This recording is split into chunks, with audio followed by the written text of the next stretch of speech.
यात व खिदमात पर मबनी प्रोग्राम शेरो सुखन देखिए हर जुमा रात 9:30 बजे और हर सनीचर दिन में 1:30 पर सिर्फ डीडी उर्दू पर।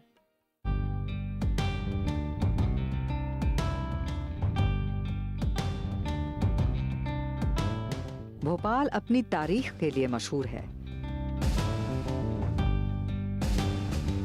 और इसी शहर की एक खातून ने मुल्क की चंद खातून पहलवान में एक होने और विक्रम अवार्ड जीतने की तारीख बनाई है।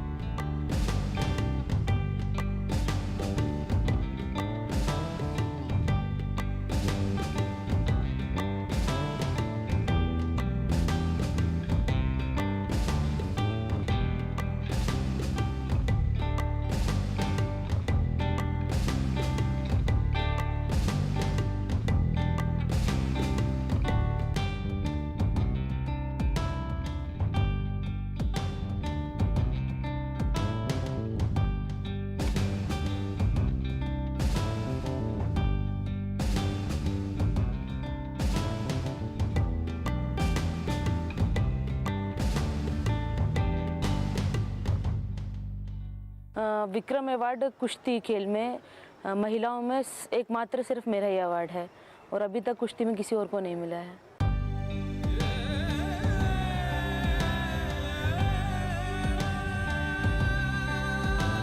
जो चल पड़ूं तो रास्ते समेट लूं, जो उड़ चलूं तो आसमां लपेट लूं, पहाड़ तोड़ दूं जो ठान लूं अगर मैं लेके आ रही हूँ एक नई शहर, नया फलक नई ज़मीं बनाऊंगी, मैं मंजिलों को साथ लेके जाऊंगी, कठिन नहीं मेरे लिए है कोई सफर, मैं लेके आ रही हूँ एक नई शहर, मैं लेके आ रही हूँ एक नई शहर, मैं लेके आ रही हूँ एक नई शहर। रेसलिंग में 97 से वुमेंस का इंडिया में स्टार्ट हुआ था। उस टाइम फर्स्ट टाइम हम लोगों ने ट्राई किया खेलने का, तो नया गेम था इसलिए नया कुछ करने का जोश आया, फिर हम लोगों ने रेसलिंग स्टार्ट किया। हमारा पूरा ग्रुप था, 7-8 लड़कियां थी हम उसमें, तो उसमें सबसे बेस्ट मेरा ही परफॉर्मेंस था। उस टाइम फर्स्ट नेशनल गोल्ड मेरा लगा था एमपी से। उसके पहले मैं जूडो खेलती थी, तो जूडो में मैं इंटरनेशनल तक खेली हूँ। तो जूडो में जो मेरे को कोचिंग देते थे उनका ट्रांसफ़र हो गया था दिल्ली। फिर उसके बाद मेरे को कोई कोच नहीं मिला, अकेले करते करते बच्चा बोर सा हो जाता है। फिर ये रेसलिंग स्टार्ट हुआ तो इसके जो कोच थे वो काफ़ी इंटरेस्ट ले रहे थे बच्चों को सिखाने के लिए और अच्छे व्यक्ति थे, इसलिए हम लोगों ने उनसे संपर्क किया और उनके पास जाकर हमने रेसलिंग स्टार्ट किया। उस टाइम मेरी एज थी मेरे ख्याल से 17-18 साल होगी। स्पोर्ट्स में मेरे घर से कोई भी नहीं है, बचपन से शौक़ था। स्कूल का बैकग्राउंड ये था कि सारी फ्रेंड्स स्पोर्ट्स करती थी, वो कबड्डी खेला करती थी, तो मुझे भी लेके गए थे कबड्डी खेलने के लिए। तो मैंने 3 नेशनल कबड्डी में खेले, पर दिल वहाँ से भरा नहीं। मैं कबड्डी से हट के मैंने कहा ये अच्छा नहीं लग रहा मुझे कबड्डी खेलना। फिर मैंने जूडो स्टार्ट किया। जब हम जहाँ सेंटर में खेला करते थे वहाँ सारे खेल हुआ करते थे, तो कबड्डी के साथ ही जूडो का हॉल था, तो जूडो वाले सर मेरे को अपने पास लेके चले गए थे, तो मैं उनके साथ चली गई जूडो खेलने के लिए। नहीं, ऐसा तो कुछ फील नहीं हुआ, क्योंकि जो हमारे साथ वाले लोग थे उन लोगों ने मेरे को काफ़ी बढ़ावा दिया कि नहीं लड़की हो, कर सकते हो तुम इस चीज़ को, कोई लड़का लड़की हमारे खेल में नहीं होता। जब हम ये खेल कर रहे हैं, लड़कों का खेल आप कर रहे हो, तो इसमें ये भावना मत रखो कि आप लड़की हो, लड़कों को कैसे कराओगे। तो आप एक उससे देखो, एक नज़र देखो दोनों के लिए, उस हिसाब से हम लोग करते हैं, कोई प्रॉब्लम नहीं होती हमें।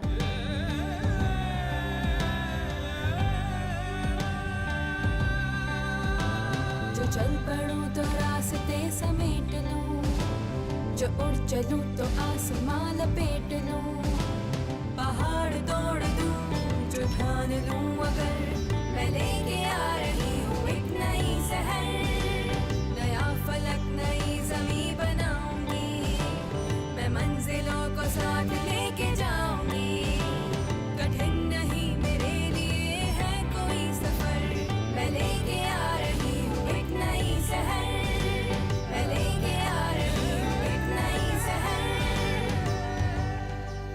कुश्ती से मैं तकरीबन 1975 से जुड़ा हुआ हूँ और 85-86 से बच्चों को करा रहा हूँ मैं, जिसमें मेरे कई बच्चे नेशनल इंटरनेशनल हुए और उसमें जो सबसे अच्छा मुझे रिज़ल्ट मिला वो फातिमा से मिला। इसके बाद एक लड़की और भी थी फ़रत, उसने भी इंटरनेशनल मुझे मेडल दिए हैं। और मेरे ख़ुद के अवार्ड जो हमारे मध्य प्रदेश शासन देती है वो जैसे कम उम्र वाले बच्चों को एकलव्य देती है, उससे ऊपर वालों को विक्रम, और जो एक प्रशिक्षक होता है उसको विश्वामित्र अवार्ड मिलता है। वो एक ही साल में एक इतिहास हमने ऐसा रचा कि विक्रम, एकलव्य और विश्वामित्र तीनों अवार्ड हमें एक ही साल में 2001 में हमें मिले, जो वो भी एक इतिहास है हमारा। फातिमा ऐसी है कि पहले कबड्डी की खिलाड़ी थी, उसके बाद इसको किसी एक गोगी सर थे, आज दिल्ली में है, बहुत अच्छे सारे नामी गिरामी जूडो के, उसने इसको परखा कि क्या होती है, एक परख होती है। वैसे तो सारे लोग टैलेंट है नहीं है जो भी कुछ है, उसने इसको परख के कहा कि तुम जूडो क्यों नहीं खेलते। तो इसने कहा सर जूडो क्या करेंगे। 2-3 वक्त टोका तो ये जूडो में गई, देखा, इसको अच्छा लगा, तो ये महीना 15 दिन के अंदर इसने इतना इम्प्रूव किया जूडो को कि जो सालों से लड़कियां कर रही थी उनसे बराबरी की टक्कर ली। और इसको उसमें जूडो में इंटरेस्ट हुआ, जूडो खेलने लगी। जूडो में इसके काफ़ी मेडल हैं, शायद ब्रोंज और सिल्वर, गोल्ड के नीचे कभी ये नहीं आई। 13-14 ऐसे इसके मेडल हैं जूडो में। 1997 में हमारे यहाँ महिला कुश्ती शुरू हुई हमारे देश में, पहली बार आई। अब हम तो लड़कों को कुश्ती लड़ाते थे, अब हम बड़े परेशान कि लड़कियों को कहाँ से लाए हम, कौन लड़ेगा। तो हमने ये लड़की जूडो वाली थी, इनको इकट्ठा करा, इनसे बातचीत करी, तो कहने सर ड्रेसअप क्या होगा। हमारे ऊपर बड़ी हाय हल्ला हुई कि क्या पहन के लड़ाओगे इन्हें। तो हमने वहाँ से ड्रेस पूछा क्या क्या है, तो कॉमन ड्रेस था, ऐसा कोई वो नहीं था। तो उसमें ये पहली वक्त गई हैदराबाद 1997 में, और पहला सीनियर का गोल्ड इसने हमारे मध्य प्रदेश को दिया, जो एक हमारी बड़ी भारी उपलब्धि हुई कि सीनियर में हम गोल्ड लेके आए। उसके बाद ये करती रही, उसके बाद एक नासिक में दिया इसने और एक अमरावती में 2 मेडल दिए इसने। ऐसे करके इसको 3 मेडल हुए। मध्य प्रदेश शासन ने इसको उसमें विक्रम अवार्ड दिया, उन जो 3 मेडल थे उसके आधार पे। और आज मध्य प्रदेश शासन में इसको एकेडमी खोल के ऐसा काम करा कि चीफ कोच बनाया, और बहुत अच्छा ये काम करा कि उसमें कुश्ती डाली, कुश्ती डाल के बच्चे लिए। और पूरे देश में एक अकेली महिला ऐसी है जो लड़कियों के साथ लड़कों को प्रैक्टिस करा रही है, और वो लड़के मेडल दे रहे हैं, और वो बच्चे मेडल दे रहे हैं जिनको हम ज़िला स्तर पे चयन करके लाए थे, जिनका ज़िले में भी कोई अस्तित्व नहीं था। उन बच्चों को लाए और 9 महीने की मेहनत में उन बच्चों ने हमें भारी भरकम मेडल दिए। मतलब बेस तो मेरा यहीं भोपाल का ही था, तो सारे लोग मुझे जानते थे, जितने अधिकारी वगैरह थे। तो एक टूर्नामेंट में मैं जो यहाँ के बच्चे थे उनको ट्रेनिंग अलग से दिया करती थी, जॉब नहीं थी लेकिन उनको मैं अपनी कोचिंग दिया करती थी। तो उस टूर्नामेंट में इस मतलब डिपार्टमेंट के सारे बच्चे जीते। तो ये पूछा गया कि भाई आपको कोचिंग कौन करा रहा है, इतना आप अच्छा परफॉर्मेंस दे रहे हो। तो उन सारे बच्चों ने कहा कि हमें मैडम कराती हैं, इसलिए हम अच्छा खेल पाए। तो जो वहाँ उस टाइम डायरेक्टर थे उन्होंने स्पेशली मेरे को बुलाया और बोलते जब आप वैसे कोचिंग दे रहे हो तो आप जॉब क्यों नहीं कर लेते। तो फिर मैंने कहा ठीक है चलिए आप बोल रहे हैं तो मैं जॉब अप्लाई कर देती हूँ। फिर मैंने अप्लाई कर दिया था, उसी एप्लीकेशन दे दिया, उसके बाद मेरे को जॉब लग गई थी।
बचपन से हम जब फर्स्ट क्लास में हमने एडमिशन लिया था तो उसके बाद से जैसे स्कूल में कंपटीशन वगैरह हुआ करते थे, मेरी स्टार्टिंग से वहीं से मतलब इंटरेस्ट था कि कुछ करना है, शौक़ होता है ना बच्चे के, तो उसमें पार्टिसिपेट करते थे हम स्कूल में। तो पहले हमें रबर और पेंसिल ये मिला करते थे इनाम हमें। तो वहाँ से शुरुआत होते होते फिर बड़ी क्लास में गए हम, 6th क्लास में। फिर मैंने स्पोर्ट्स क्लब ज्वाइन किया था 6th में आकर। जब मैं स्पोर्ट्स क्लब मैंने ज्वाइन किया तब थोड़ा एतराज़ हुआ था, क्योंकि हमारे एरिया में टोटल लड़कियां दूसरे गेमों में करती थी, जैसे बास्केटबॉल वगैरह करते थे, और मैं स्कूल की तरफ से खेलने गई थी। तो मैंने कबड्डी चूज़ किया था। तो कबड्डी को लेकर थोड़ा प्रॉब्लम हुआ था घर में कि नहीं ये गेम नहीं करोगे आप। स्टार्टिंग में बहुत मना किया, पर मेरे को बस ज़िद थी कि करना है, या कुछ भी करो बस करना है। तो कबड्डी स्टार्ट करी थी। तो धीरे धीरे करके जब उसमें जीतने लगे तो फिर घर वालों ने भी सपोर्ट करना शुरू कर दिया, चलो जीत रही लड़की, कुछ नहीं बोलते। लेकिन बाद में जब गेम आगे बढ़ता गया तो आस पड़ोस वाले थोड़े से जेलस फील करते हैं, तो कहते हैं लड़की को अकेले भेजते हो, पूरे में अकेले घूमती रहती है, मना करो उसको। तब थोड़ी सी प्रॉब्लम हुई थी। कुश्ती में गई तब मैंने वैसे तो किसी को बताया नहीं था कि मैं कुश्ती में जा रही हूँ, घर में बोला नहीं था, क्योंकि वो घर वाले कहते हैं कि यार इसकी कॉस्ट्यूम अलग है, तुम जूडो कर रहे हो, उसकी तो तुम्हारी पूरी ड्रेस होती है। वहाँ तक तो वो ठीक समझते थे, लेकिन कुश्ती की जो कॉस्ट्यूम होती है वो थोड़ी अलग होती है, चेंज होती है, तो घर में ऑब्जेक्शन ना करें, इसलिए मैंने घर में किसी को बताया नहीं था। जब मैं 2 नेशनल खेल चुकी थी उसके बाद मैंने घर में बताया था कि ये ड्रेस होती है उसकी। हम मना करते थे कि नहीं मत जाओ, बाकी लिए ये चुपचाप निकल जाती थी। बस मना करते थे, घर के काम कराया करो, पढ़ाई लिखाई में दिल लगाओ। फिर पढ़ाई भी करी उसने, अच्छे नंबर लाई, इसलिए मना करते थे कि मत जाओ तुम। पहले खेली, फिर उसके बाद अपना जाने लगी, मनी अब समझ गए कि अब नहीं ये मानेगी, खेलेगी, आगे बढ़ रही थी, बढ़ने दो। ये शुरू स्टार्टिंग जब पहलवानी में आई तो कहीं भी निकले तो बच्चे लड़के छेड़ते तो पहलवान जा रही है, उसको बर्दाश्त करा इन्होंने। अगर उस वक़्त ये बर्दाश्त नहीं करते, सोचते जूडो ही खेलो, क्योंकि लड़की जूडो खेलती थी, कुश्ती में नहीं आई थी लड़की, वो बर्दाश्त करा। घर की बात जो थी कि घर वालों ने पहले मना करा, मगर जब तक घर का सहयोग नहीं होगा तो कुछ भी नहीं होगा। वो मना करके हट ही जाते, तो ये कहाँ से आती हमारे पास। शुरू स्टार्टिंग मना ये करा कि हम मुस्लिम परिवार है कि है, और कुश्ती या जूडो लड़कों का खेल। अब इसने खेलना शुरू करा, वो चाहते थे पढ़े और ये चाहती थी खेले, तो उसमें उन्होंने मना करा। मगर मना करने के बाद जब बातचीत हुई, कुछ हुआ, और फिर इसने देना शुरू करा, तो अच्छा ये लगा कि ये तो रिज़ल्ट मिल लिया इससे। तो वो घर वालों का सहयोग यहाँ रहा, ऐसा नहीं रहा कि बिल्कुल मना करके बिठा दिया हो उसको। उसमें ख़ास ये ज़रूर कहेंगे कि इसके बहनों बड़ा जो है उनका हाथ है, उन्होंने बड़ा वो करा, घर वालों को कहा कि नहीं भाई खेलने दो, खेलना चाह रही है। तो आज उसका रिज़ल्ट सामने है कि इकलौती महिला देश की है, ये देश की इकलौती महिला, ऐतिहासिक प्रदेश की नहीं है। गुस्से में आ जाती थी, शादी करके करना क्या है, फ्यूचर बनाओ, तुम लोगों के जैसा बच्चे मतलब बच्चों को नहीं परवरिश करना है, क्या शादी करके क्या किया तुम लोगों ने, सिर्फ घर गृहस्थी में लग गए। मुझे ये सब पसंद नहीं है, मुझे काम करना पसंद नहीं घर का, ओके, उनको बिल्कुल भी पसंद नहीं था घर का काम। तो इसीलिए वो शादी करने के लिए राज़ी नहीं थे, उनको बस खेल पसंद था, बचपन से खेल था। हम दोनों की बचपन में लड़ाई भी होती थी, वो खेलने भाग जाती थी और मुझे घर का काम करना पड़ता था तो हम लोग लड़ लेती भी थे ऐसी। बहरहाल वो खेल में इतनी दीवानी थी कि इधर उधर से भाग के चली जाती थी। फिर हम लोग ने भी देखा इतने खेल की दीवानी, तो फिर हम लोग ने भी सपोर्ट किया, ठीक है। हम लोग बड़े थे, दीदी, मैं, छोटी बहन, छोटी भी खेलती थी पहले, फिर उनकी शादी जल्दी हो गई, तो फिर ये अकेली बची। घर में बोलते थे लड़कियों वाले काम सीख लो, ये सब खेल तुम्हारी सारी ज़िंदगी काम नहीं आएगा, ससुराल जाके तो घर का काम ही करना है। तो मैं कहती थी मैं बाई रख लूँगी, मेरे को कोई प्रॉब्लम नहीं है, मेरे को ये स्पोर्ट्स करना है, बस इसमें मेरा शौक़ है, तो मैं ये पहले करूँगी, उसके बाद ये साइड के काम है ये तो मैं कर रही हूँगी, आज नहीं तो कल तो मेरे को करना है। और ऐसा नहीं कि मुझे कुछ नहीं आता, थोड़ा थोड़ा मैंने सब सीख रखा है। तो वो शादी करना नहीं चाहती थी ना, उनको शादी करना पसंद नहीं था, तो हम लोग समझा के थक गए। उसके बाद अब शायद उनका हम लोग, हाँ, तो अब उनको ऐसा मतलब पसंद आए, और हम लोगों ने भी कहा कि अब शादी कर लो, हम लोग के भी बच्चे बड़े बड़े हो गए, मम्मी भी बहुत बीमार रहती हैं, तो ज़रा उनके दिमाग में आया, तो अब उन्होंने शादी करी। बस हम बहनों ने समझाया, हम तीनों बहनों ने कि कर लो, हम लोग की तो हो ही गई शादी, अब अकेले आप ही बचे हैं, तो 1 साल उनको लगा सोचने में टाइम। पिछले साल हम लोग बोल के गए थे, तो इस साल उन्होंने फिर ठीक है बोल के करा। तो फिर बड़ी दीदी ने पापा से कहा, हम लोग को भी पसंद ही थे, हम लोग देख के ही गए थे। तो फिर पापा ने कहा ठीक है, जब सबको पसंद है तो हम भी कर देते हैं। फिर अभी ये 2-3 महीने के अंदर ये बातचीत हुई। फिर हम लोग की छुट्टियां हुई बच्चों के, तो हम लोग आए, आने का शादी हुई।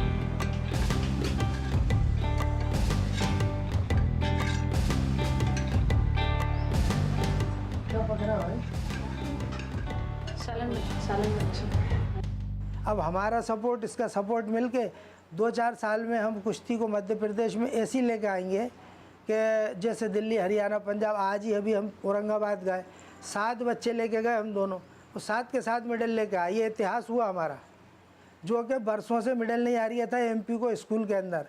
7 लड़की हम दोनों लेके गए और 7 के 7 मेडल लेके आए। तो जब 2 एक साथ मिले काम करा तो वो उससे फ़ायदा हुआ खेल को। 2000 में मेरे पास आई है, तो 2000 से शायद इसने कभी भी नागा नहीं करा। और जो मेरे लड़के प्रैक्टिस करते थे उनसे अधिक और उनसे अच्छी इसकी प्रैक्टिस थी। और आज भी ये है कि जो इसमें टैलेंट है कुश्ती का और कैचिंग पावर है, मेरे नज़र में शायद इंडिया में किसी के पास नहीं है।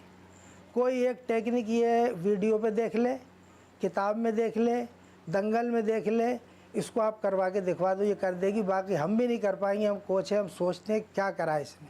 मेल कोच होता है तो हमें थोड़ी प्रॉब्लम होती है, क्योंकि हमारी टेक्निक्स होती हैं, तो उसमें बिल्कुल हमें तो टेक्निक पूरे एक्शन, पूरे मूवमेंट के साथ बतानी पड़ती है। तो वो मेल कोच हैं, तो हमें उनसे टेक्निक सीखने में, पूछने में कोई हिचकिचाहट नहीं होती। ज़्यादा अच्छे से हम प्रॉपरली उनसे टेक्निक पूछ पाते हैं। तो ऐसा कुछ फील नहीं होता कि मेल या फीमेल होना चाहिए था। नहीं, किसी को भी ऐसा कुछ प्रॉब्लम नहीं होता। मैम बॉयज़ पूछता है तो बॉयज़ को भी उसी हिसाब से बताती हैं जिस तरह गर्ल्स को बताती हैं। फिज़िकल तो थोड़ा वो वीक होती हैं, लेकिन मेंटली वीक नहीं होती हैं। जितना लड़के करते हैं उतना ही लड़कियां करते हैं, क्योंकि लड़के लड़कियों का कंपटीशन तो अलग होता है। लेकिन जब ये प्रैक्टिस करती हैं लड़कों के साथ, तो उनके बराबर लगभग इनमें पावर आ जाती है लड़कियों में। तो ये लड़कों के साथ करके ज़्यादा अच्छा महसूस करते हैं। नहीं, ऐसा तो कभी फील नहीं होता हमें कि कोई बच्चा मुझसे हिचकिचाए।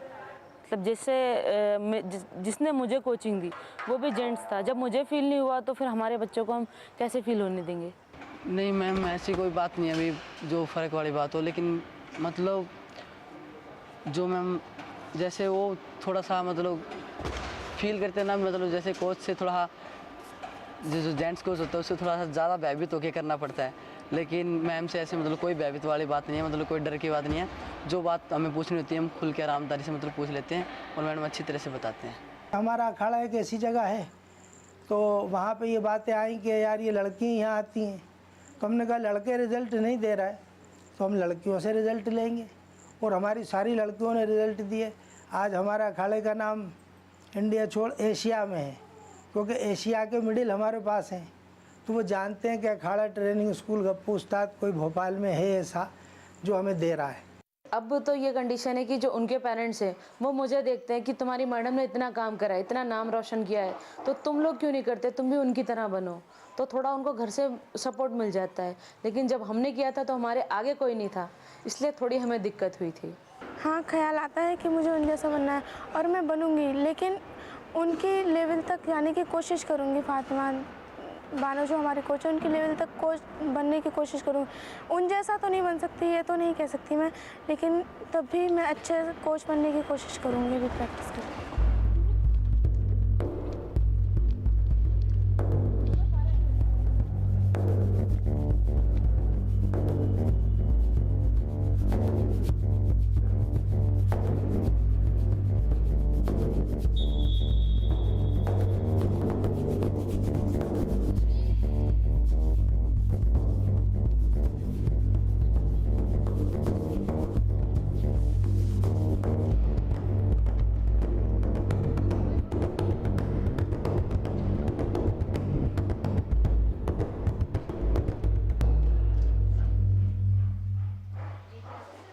ये हमारे कुश्ती का प्रतीक चिन्ह होता है, गदा। ये हर बड़े पहलवान को जो नामी ग्रामी होता है, ये टाइटल बाउट्स होती है हमारी, ये भारत केसरी या हिंद केसरी, उसमें ये गदा दी जाती है। ये कुश्ती का सबसे बड़ा पुरस्कार माना जाता है इसको, क्योंकि ये भारत में प्राचीन समय जैसे महाभारत युगीन है तब से ये शक्ति का प्रतीक माना जाता था। इसी से लड़ाइयाँ हुआ करती थी। तो उस टाइम से ये चला आ रहा है कि बड़े से बड़े पहलवान को ये गदा भेंट दी जाती है। पहला मेडल मेरा रेसलिंग में हैदराबाद में हुआ था, तो वहाँ पर मेरा गोल्ड मेडल था। तो वो जब हम पहन के विक्ट्री स्टैंड पे चढ़े थे तो वो खुशी अलग होती है कि भाई हम आए और पहला गोल्ड लेके जा रहे हैं। मतलब उस टाइम इंडिया का पहला गोल्ड था। स्टार्ट 97 में हुई थी लड़कियों की कुश्ती, और उसमें हमारे वज़न में जो अवार्ड था वो मेरे को ही मिला था। तो सबसे पहला मेडल, तो बहुत ज़्यादा ही खुशी हुई थी इसकी हमें। वैसे तो मेरे को बहुत ही अवार्ड मिले हैं, लेकिन सबसे बड़ा तो विक्रम होता है, प्रदेश का सबसे टॉप अवार्ड होता है, तो सबसे ज़्यादा तो उसमें खुशी होती है। फिर उसके बाद स्पोर्ट्स टाइम अवार्ड हुआ, दूसरे अवार्ड हुए, वो मिलते रहते हैं। इसकी पॉपुलैरिटी तो क्रिकेट की वजह से थोड़ी कम हुई है। एक क्रिकेट हुआ, दूसरा ये आजकल जगह जगह जिम खुल गए हैं, तो इस और ध्यान लोगों का थोड़ा हट सा रहा है। लेकिन ये कंडीशन ये है कि जितना इंटरनेशनल लेवल पे, ओलंपिक लेवल पे रेसलिंग है, मेरे ख्याल से दूसरा खेल नहीं होगा। लास्ट टाइम हमारे जो 6 पहलवान थे, रेसलर्स थे, उन्होंने क्वालिफाई किया था। 7 वज़न होते हैं, उसमें से 6 ने ओलंपिक क्वालिफाई किया था। तो ये तो बहुत बड़ी उपलब्धि होती है हमारी। और अभी क्वालिफाइंग राउंड चल रहे हैं, जिसमें से कि रिज़ल्ट आ चुके हैं। 4-5 लड़के क्वालिफाई हो गए हैं, और मेरी खुद की एक पर्सनल लड़की है पूनम शर्मा, वो ओलंपिक क्वालिफाइंग राउंड में चल रही है। वो भी, मेरी तो दुआएं हैं कि वो भी ओलंपिक क्वालिफाई करे। तो क्रिकेट से ज़्यादा अच्छा हम लोग कर रहे हैं, लेकिन ये कि पॉपुलैरिटी हमको कम मिलती है, उनको ज़्यादा मिलती है, क्योंकि आजकल तो ग्लैमर का दौर है, जहाँ ज़्यादा ग्लैमर है वहीं जाते हैं। मेरा भी यही सपना है कि मैं अपने कोच का सपना पूरा करूं। जिस टाइम मेरे को ये चीफ कोच का ऑफ़र आया, और मुझे ऐसा लगा कि मैंने इतने सालों जो मेहनत करी, 18-19 साल हो गए मेरे को इस फील्ड में, उसका रिज़ल्ट मुझे मिल रहा है। लेकिन फिर भी मैं इस जगह पर भी सेटिस्फाई नहीं हूँ। मैं चाहती हूँ एक दिन मैं इंडिया की चीफ कोच बनूँ। आज मैं एमपी की हूँ, कल मैं चाहती हूँ मैं इंडिया की बनूँ। जब मैं इंडिया की बन जाऊँगी, उस टाइम लगेगा कि हाँ, जो मेरी मेहनत थी वो मेरे को वसूल होगी पूरी।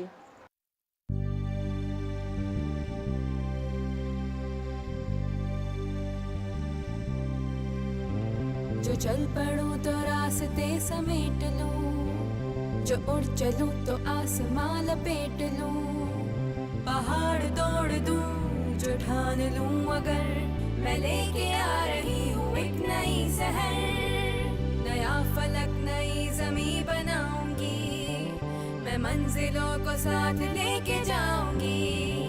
कठिन नहीं मेरे लिए है कोई सफर, मैं लेके